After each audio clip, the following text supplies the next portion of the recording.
Hey Bowtie Nation, as part of our series to bring you different perspectives and ideas on investing, I wanted to share a video from Chris at the Dividend Experiment on his 6 steps to retire on dividends. The channel has a cool animation style that makes investing simple and accessible for everyone, so I'll leave a link to another great video of his in the description below. Make sure you check that out. Hello, I'm Chris from the Dividend Experiment. Over on my channel we're trying to create a portfolio that pays your bills.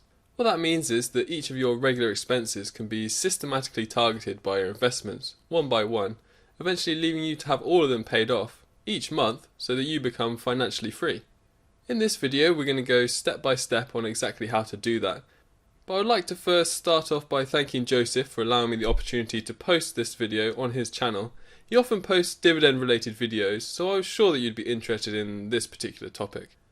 I would also like to say beforehand that I'm from the UK, so a lot of the examples or perhaps terminology may well be UK specific, but as you viewers are already smart enough to be taking control over your own finances by searching out information to help already, then I'm sure it'll be fairly simple just to switch out the examples for ones specific to your own country.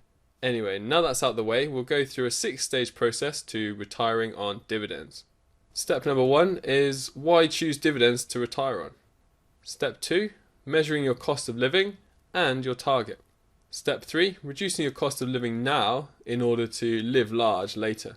Step number 4, choosing the dividend companies and scheduling the payments. Step number 5, building the stash and maintaining it. Step number 6, the best part, spending and living. Okay, let's get started. Step number 1, why choose dividends? With interest rates at rock bottom levels, governments in some countries dipping into the pension pots and raising retirement ages without much notice, and typical retirement vehicles offering lackluster returns too. If you want to take your retirement into your own hands, you now need to take your investments into your own hands too. This is even more important if you're planning to retire early. So why are dividends a top choice? I could go on for hours about why I think dividends are great, but Joseph would probably edit the video down to cut out all the waffle anyway, so I'll keep it straight to the point. Dividends beat out annuities as you can often get a higher yield and you get to keep your money. This means that after you pass away you can leave it to your heirs, charity, or even your favourite cat if you wanted to. Dividend compensation policies actually rise over time for many companies, meaning that you can beat out inflation, which is a retirement nightmare, without even thinking about it. If you've heard of the FIRE movement, it's all very simple until it gets to the time where people actually have to start living off their investments. Would you rather be paid a regular growing amount without touching your principal, or would you rather be calculating your exact requirements for the year and then withdrawing from your own stash when you're 80 years old? Finally, the safe withdrawal rate of 4% can easily be beaten with a diverse dividend portfolio safely yielding 5 or more percent. Which means that you can reach your goal quicker and retire earlier than your investing peers, in theory. Now, I'm not a dividend cultist, and I know there's many people who have their own style, and that's fine. But dividend investing is very forgiving, and it's even possible to change strategy midway, if it's not for you, unlike some of the other ones mentioned. So it's definitely worth something at least considering, in my opinion. Step number 2, measuring your cost of living and assigning a target. A huge mistake that many people make when embarking on this journey is that they just take their current salary and assume that's what they'll need when they retire. This will mean that you're working and saving way longer than necessary. The reason for this is twofold. Investment income can be treated differently to your employment income, so all that tax you're paying could be reduced from your living expenses. Well, this will depend on country, tax rate, etc., so please check with a local expert. Secondly, when you're in retirement mode, you don't need to save anymore, so all that money you were deducting from your salary to build the stash can be deducted from your living expenses too. Of course, it's not as simple as that, as your lifestyle may vary a lot when you're retired compared to now, but I'm sure that you will agree that after those two things are deducted, the target goal will be much cheaper. It is very rare that I find someone whose retirement budget is actually bigger than their current living expenses. For each person, the actual amount will vary dramatically and will be very personal to you. So I won't go into too much detail here, but big things that you should consider when setting your target are: will you have your mortgage paid off already? What hobbies or travel do you intend to do in retirement? And what about childcare costs between now and then? Step number 3, reducing your cost of living now in order to live large later. Now, a lot of people who give retirement advice ask you to tone down your big retirement dreams so it's more achievable. This makes sense as you'll need to sacrifice something to achieve the retirement threshold. The calculation might go something like this. If you have extra money left over from your dividend payments after factoring in all expenses, you've hit retirement threshold from dividend investing. If you average £2,000 per month from your dividend payments and you only spend £1,500 each month, you've successfully retired through dividend investing. If that £1,500 in monthly expenses just went up to £2,500 per month, you've still got some work to do before you get there. In my opinion, you shouldn't be sacrificing your dream retirement. You should be cutting meaningful costs now to get a bigger stockpile of money before retirement. And that doesn't mean skipping out on Starbucks. In fact, buy as much as you want. I'm actually a shareholder, if that increases your quality of life. It's more about cutting out the big impact costs that don't reduce the fun in your life.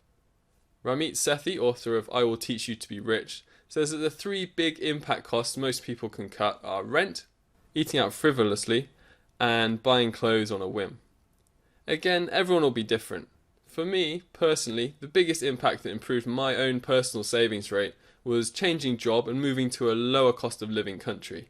And this increased my savings rate to over 75% of my income. I'm not retired on dividends yet, but this lifestyle change accelerated my chances of early retirement by at least 10 years or more potentially.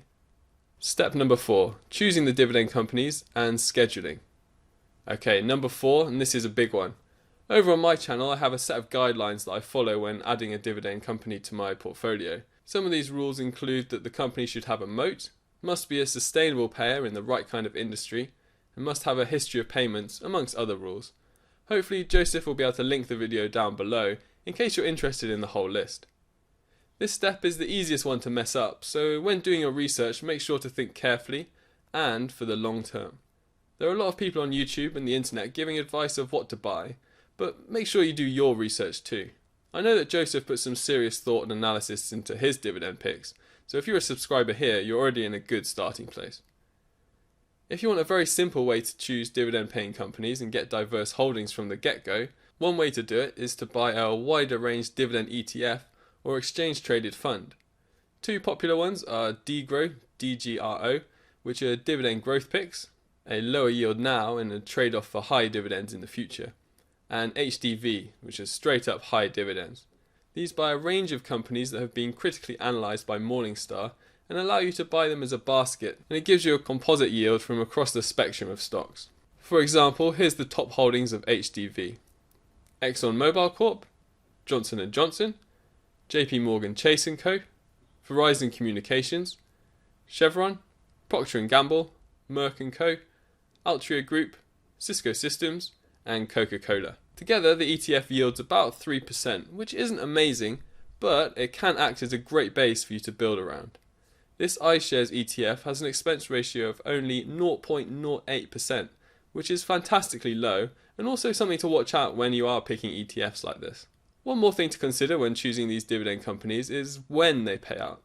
It's all very well getting an average monthly yield of £4,000, but you probably don't want all your dividends coming in January and February, and then leaving the rest of the year completely blank. Be sure to check if the companies are paying annually, semi-annually, quarterly, or even monthly. Once you have the first few sorted, you can begin to smooth out the gaps with just a little bit of forward planning. There are a few monthly paying companies that can help with the scheduling planning too. I have previously made videos on companies like Realty Income, which is a real estate investment trust that's famous for its monthly payments. Another monthly payer is the business development company Ares Capital, ARCC, which pays 8.3% and distributions come to you monthly. I've done videos on both of these companies, but just in case you're watching this video in the future, I don't want to link directly to them as the information may be out of date by the time you watch it, but feel free to search my channel for any recent updates to either of these videos. Finally, remember that you'll be likely to be holding these companies for a long time, so it's key to make sure you're happy with what you invest in. I don't want to go too much detail in this section as there's plenty of videos on both mine and Joseph's channels for you to check out for the key information for part 4. Okay, step number 5. Building the stash and maintaining it. Now that you have your picks, you have your payment schedule, and you even have your target total in mind. And now you've done the prep work, so it's on to the hard work. Well, actually it's easy, but it's hard work mentally. From now on until you hit your goal, you're going to save as much as you can and invest it into your dividend portfolio. It's going to be a while, depending on your savings rate, And that can be mentally taxing if you spend your whole time just waiting for it. So I recommend setting something up on autopilot or something similar to that. There are a number of brokers that will let you do this automatically each month, but again, this will depend on your country. If you're from UK or Europe, I have some that I recommend over on my channel that may suit you.